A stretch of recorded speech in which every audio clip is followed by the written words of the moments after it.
Olá, irmãos, a graça e a paz do Senhor Jesus, tudo bem com vocês?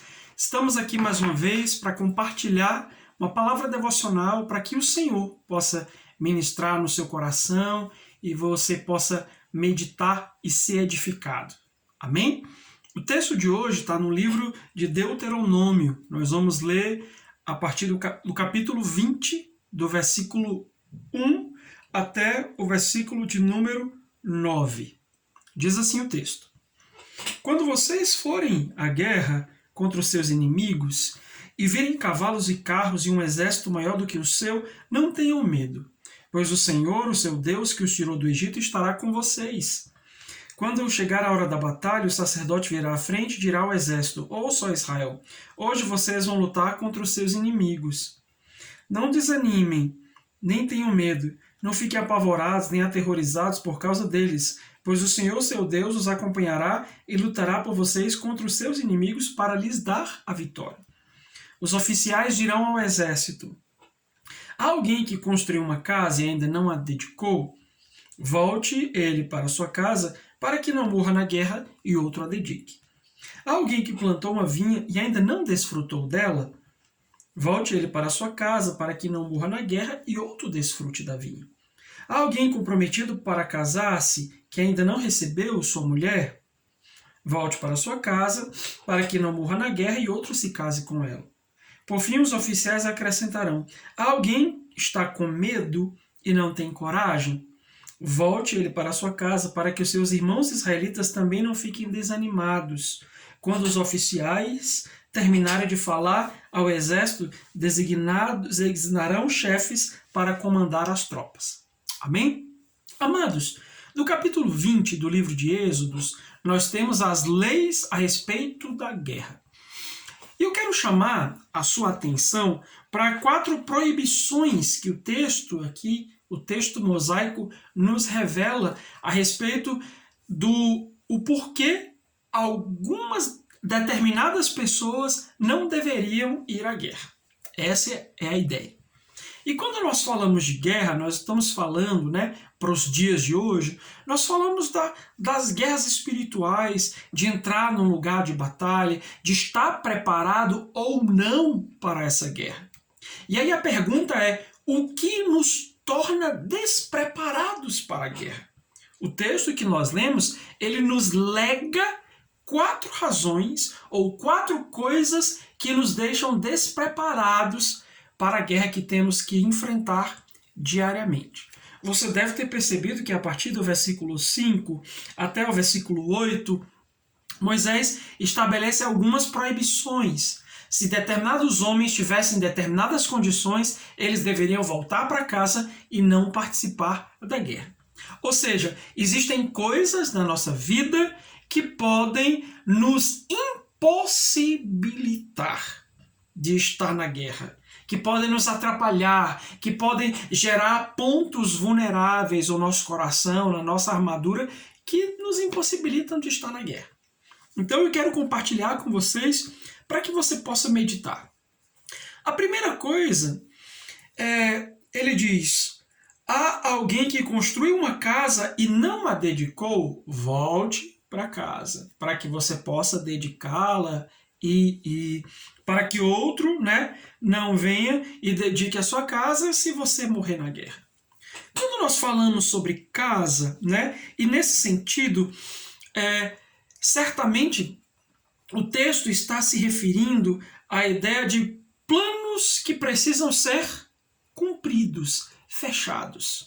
Ou seja, os soldados prontos, aptos para a guerra, eles deveriam, em primeiro lugar, não ter pendências, não ter planos para cumprir.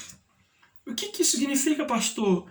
É que muitas vezes o nosso coração acaba parando para pensar, para se ocupar de determinados planos e nós tiramos os olhos da guerra. Então, se o seu coração hoje está envolvido demais com planos pendentes, coisas para cumprir, você precisa resolver essas coisas, porque essas coisas podem impedir o seu sucesso na guerra, e essas coisas podem estar sendo responsáveis pela sua derrota. Pastor, então quer dizer que eu não posso ter planos para cumprir? Não se trata disso. Se trata da ideia de não ter pendências. Quais são as pendências hoje na sua vida que estão impedindo você de ter sucesso nas guerras do dia a dia? A segunda coisa, o texto diz: alguém que plantou uma vinha e ainda não desfrutou dela, volte para casa do mesmo jeito. Ou seja, um soldado apto para a guerra, ele deve não ter arrependimentos. Homens que desfrutaram da sua vida, que a vivem na sua plenitude. A vinha fala de desfrute, a vinha fala de alegria, a vinha fala de contentamento. E muitas pessoas estão em guerra, mas estão sendo atacadas e destruídas porque elas estão murmurando. O coração delas não está em contentamento. O coração delas não está pleno. Não está íntegro, elas estão cheias de arrependimentos. E quando eu estou falando de arrependimento, eu não estou dizendo que você não deve ter arrependimentos pelo pecado. Eu estou falando daquela ideia de que a pessoa está sempre pensando: meu Deus, por que eu fiz isso? Por que eu não fiz aquilo? A questão de que a pessoa não está plena, não está contente na sua vida. Se você não está contente na sua vida, se você não a tem vivido em plenitude, e é importante deixar claro que vivê-lo em plenitude tem a ver com viver o propósito de Deus. Algumas pessoas estão na guerra, mas estão perdidas do propósito de Deus. Estão simplesmente cheias de arrependimento por coisas que deveriam ser feitas. Resolva o seu coração o mais rápido possível, meu querido. A terceira coisa, ele diz: alguém comprometido em casar, se não ainda recebeu sua mulher, volte para casa. E isso é interessante, porque aqui o soldado que está apto para a guerra, ele não pode ter um coração dividido. Se o seu coração está dividido, se o seu coração tem mais amores, então você precisa decidir quem é a sua prioridade. Se você hoje está em guerra e tem dito: puxa, por que eu tenho sido tão atingido, eu estou tão cansado, eu tenho tido tantas dificuldades, é porque talvez o seu coração esteja dividido. Você ainda está pensando sobre determinados amores que não foram renunciados, que não foram concluídos, que não foram resolvidos da melhor forma. Você consegue perceber essa realidade? E em quarto lugar, ele diz: os oficiais diriam: alguém aqui está com medo? Quem tiver medo pode voltar para casa. Então, a quarta coisa que um soldado apto para a guerra deve ter é: ele não pode ter medo. Eles têm que confiar no Senhor. O texto que nós lemos começa dizendo: quando vocês forem para a guerra contra os seus inimigos, e lá vocês virem carros e cavalos, não tenham medo, porque é o Senhor que vai pelejar por vocês. Quando Gideão vai para a guerra com todos aqueles homens, Deus dá a ele um teste do medo e diz: olha, quem aqui tiver medo, manda embora. Porque o medo, e o texto nos deixa claro, para que eles não deixem os corações dos seus irmãos israelitas desanimados. Porque quem está na guerra e está com medo, ele tem uma grande possibilidade de desertar no meio dela.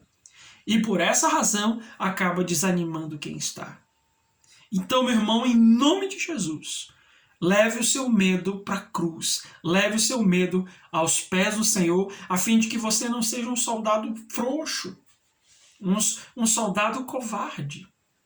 Mas que o Espírito Santo te enche de ousadia e graça para que você seja valente no Senhor, entendendo que a guerra é do Senhor. Então, o que nós compreendemos? O soldado pronto para a guerra, ele não pode ter pendências, ele não pode ter arrependimentos por aquilo que ele não viveu, né? Cheio de amargura. Ele não pode ter um coração dividido e ele não pode temer. Esse soldado é aquele que está apto para vencer as batalhas, que está apto para entrar nas guerras do dia a dia e vencê-las de maneira completa. Então, no final das contas, eu poderia resumir com uma frase: homens bem resolvidos são excelentes soldados, nada de pendências. Então, meu querido, eu quero encorajar você, em nome de Jesus, resolva tudo aquilo que está pendente, tudo aquilo que não está bem resolvido, tudo aquilo que está atrapalhando você emocionalmente, tudo aquilo que está amarrando você familiarmente, tudo aquilo que está impedindo você de servir a Deus, de estar no ministério, de frutificar, de ser uma bênção. Resolva em nome de Jesus, porque homens bem resolvidos são excelentes soldados para a glória de Deus. Amém? Que o Senhor possa ministrar no seu coração e o Espírito Santo possa te ajudar a resolver tudo que está pendente. Em nome de Jesus. Um grande abraço e até o próximo devocional.